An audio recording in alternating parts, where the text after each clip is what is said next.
All right, what's up, everybody? My name is Devin Reno. I am a independent wrestler, a surgical tech, and one half of the Pretty City Express. And today we're going to be talking about, or at least starting to talk about, my journey in pro wrestling and kind of where I started to where I am now and everything in between.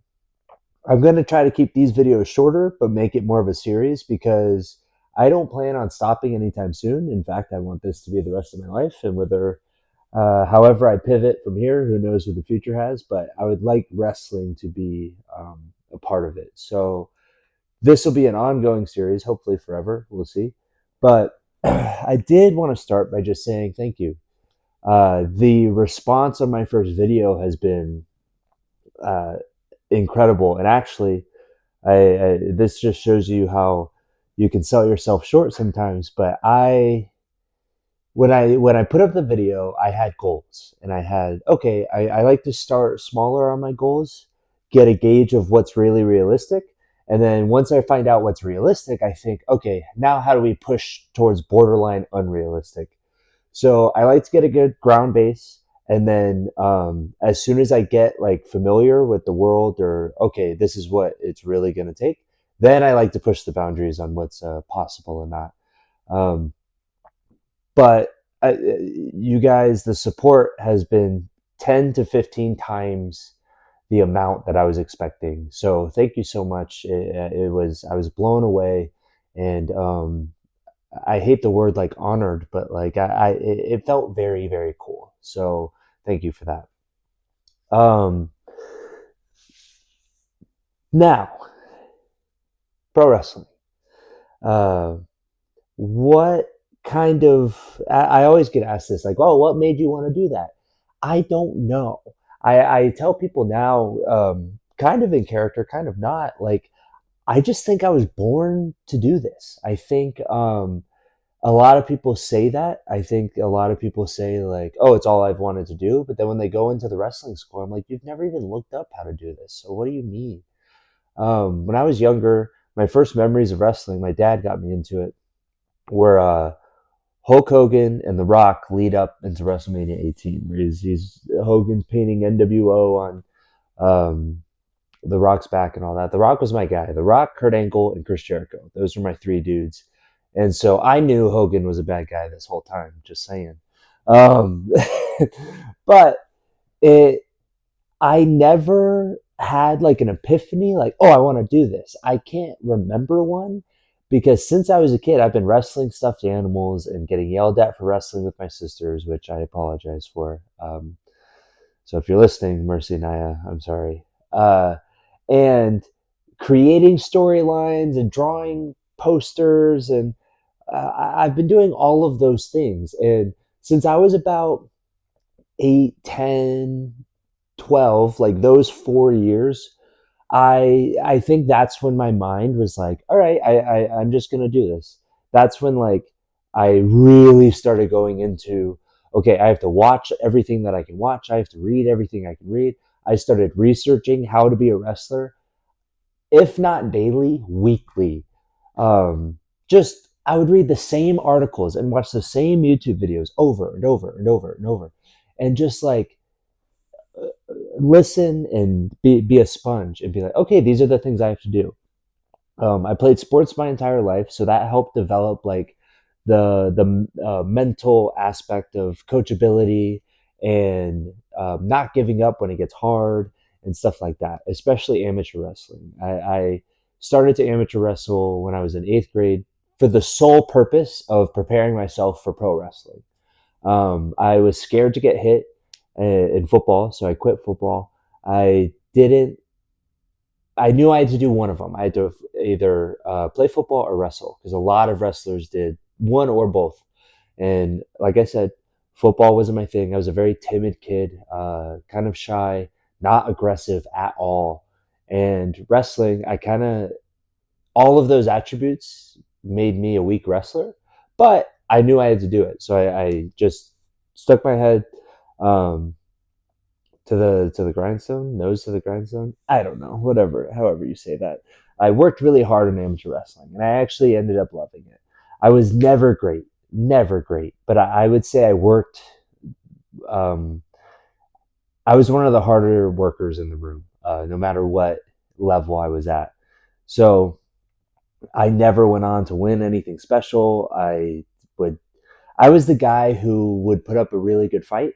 And so when we had the actual special, like good wrestlers, and they were kind of slacking off, they would put them with me because I would just push them and push them and push them because I was relentless, but never that great. However, um,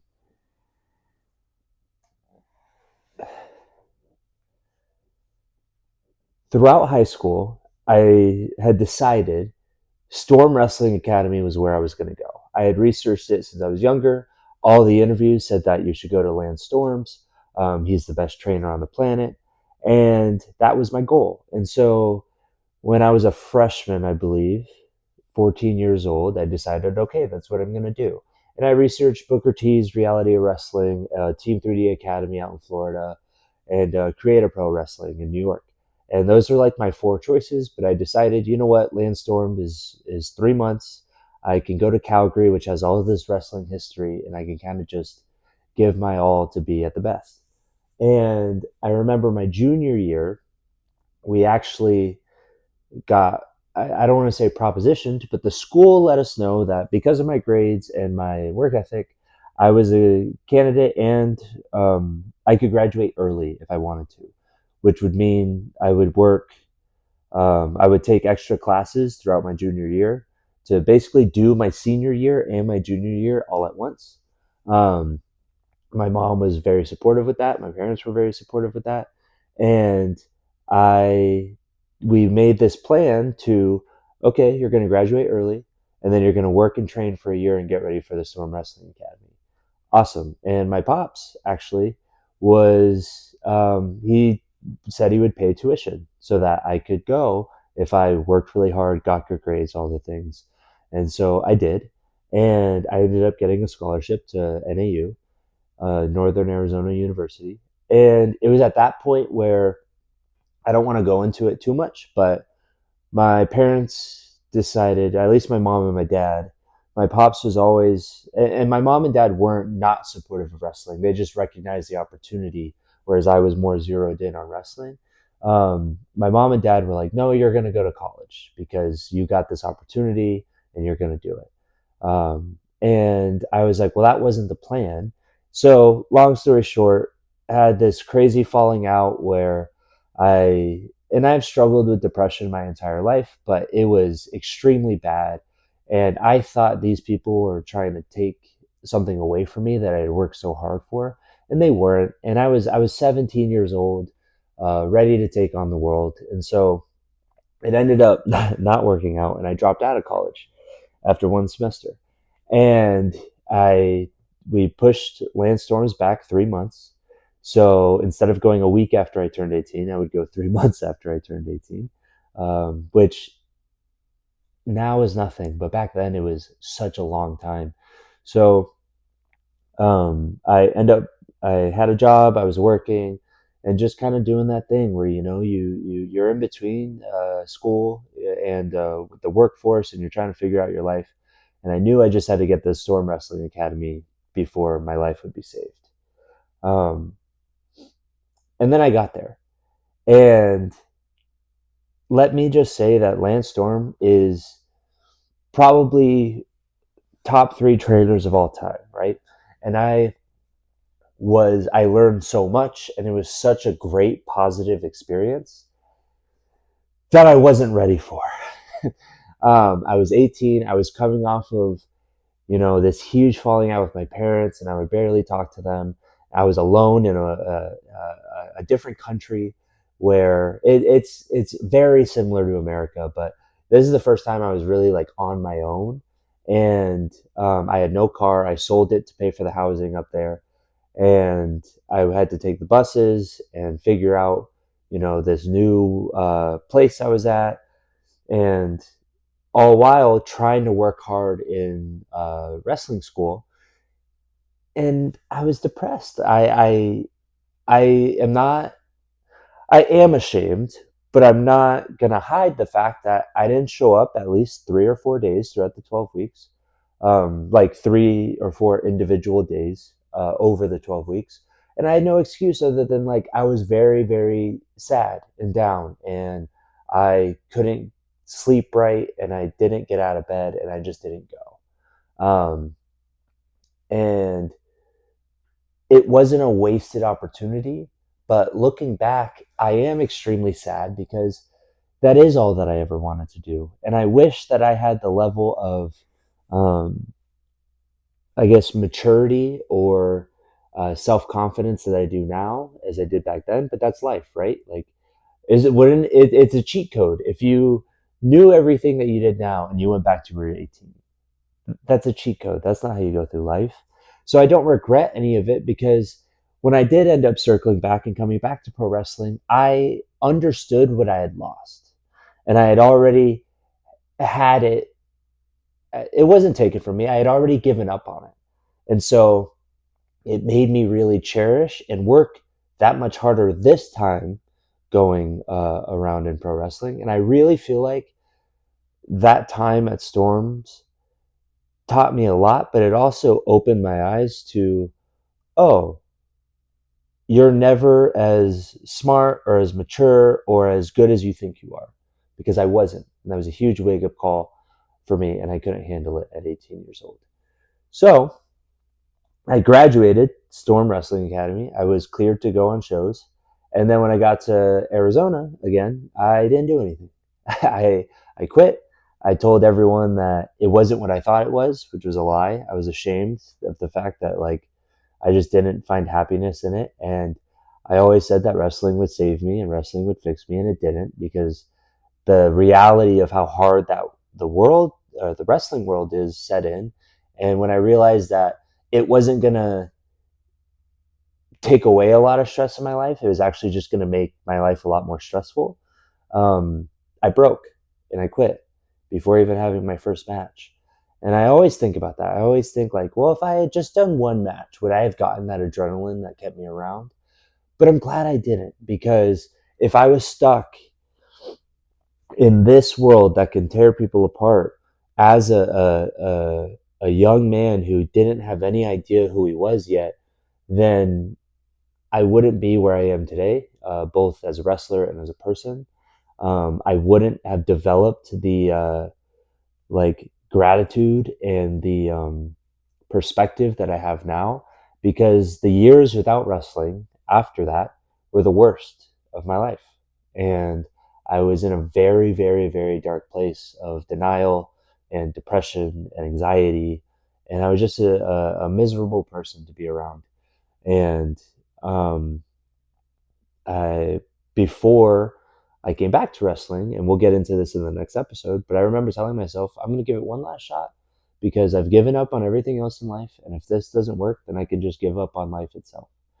And I think because I had already quit, and because Storms was such a great experience, um, that I realized I had already given up the best. So I'm going to come into this. I'm going to come back to wrestling as if it's, how do I say this? When I came back, I was just ready to learn and do whatever. I had no expectations. That's the best way I can say it.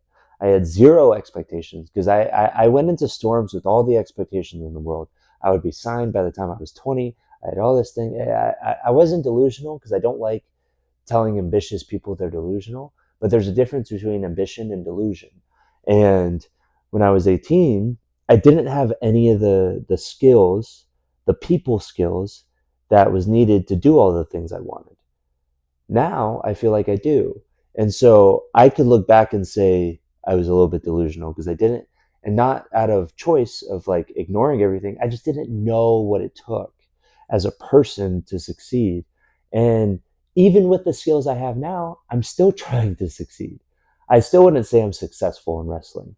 I'm trying, and I'm progressing, right? And I'm proud of that. but there's a lot that I haven't done yet.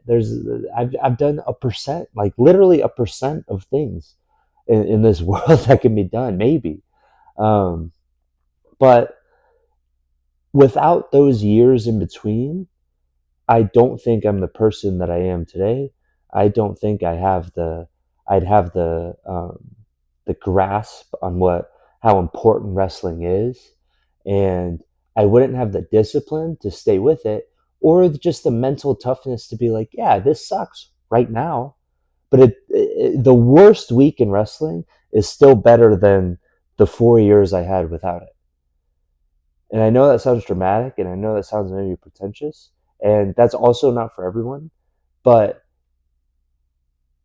I came back to wrestling with a support system, and that was so key, which takes me to the biggest lessons that I learned from this beginning stage of my life. Like I said, I had wanted to wrestle since I was a kid. I looked up and did everything you could, to the point, and I'm not saying do this. In fact, don't do this. But this is how serious I was as a kid.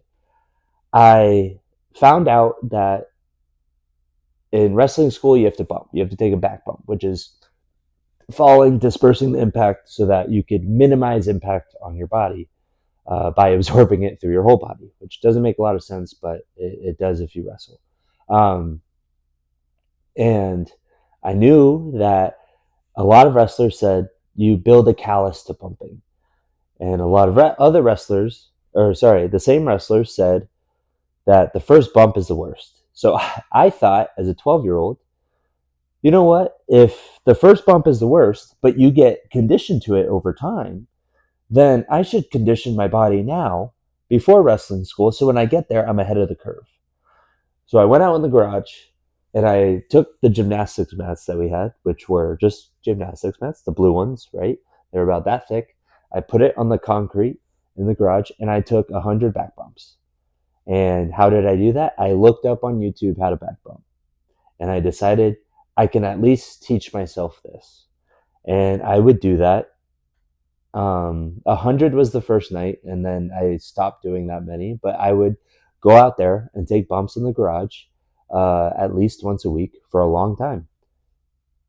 And don't do that because it doesn't help, because nobody was there teaching me the right way.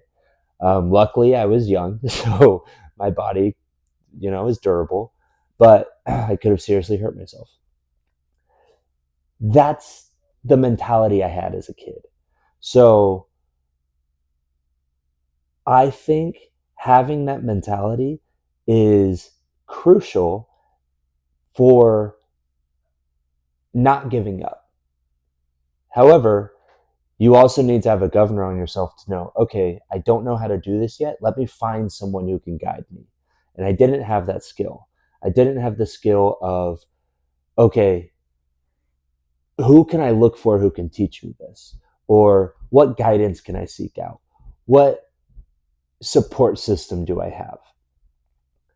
I burned the bridges to my support system before I went to wrestling school the first time, which I was at the best school in the world, and I still couldn't take advantage of it because I had no support system.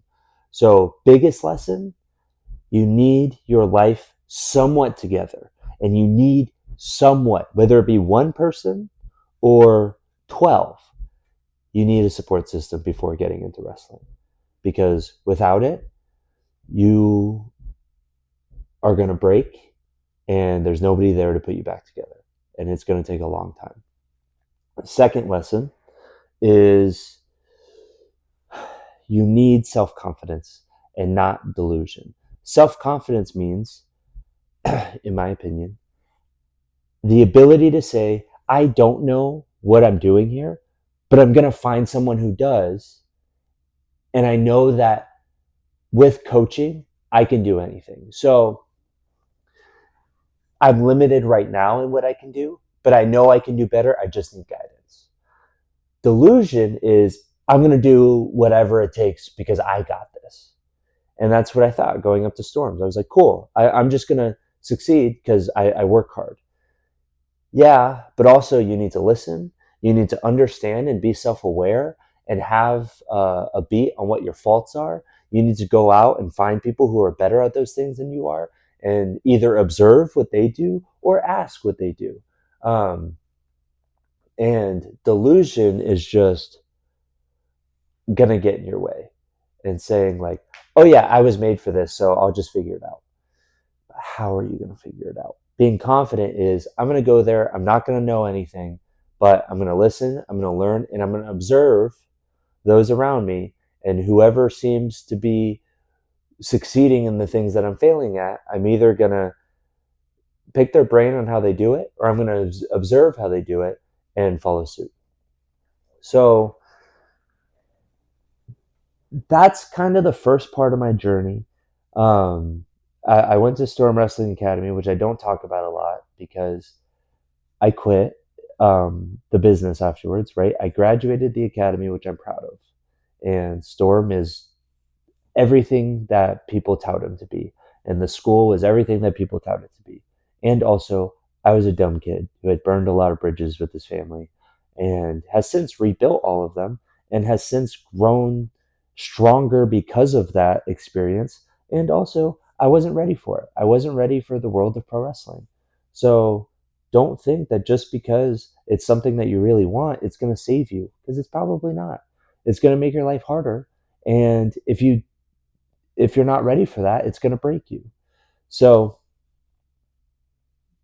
next time we're going to get into kind of how I circled back to wrestling, how I found it again, how I found the Arizona Pro Wrestling Training Center when I started, and I'll probably take that experience all the way to what I consider my debut, which is against my now tag partner Class.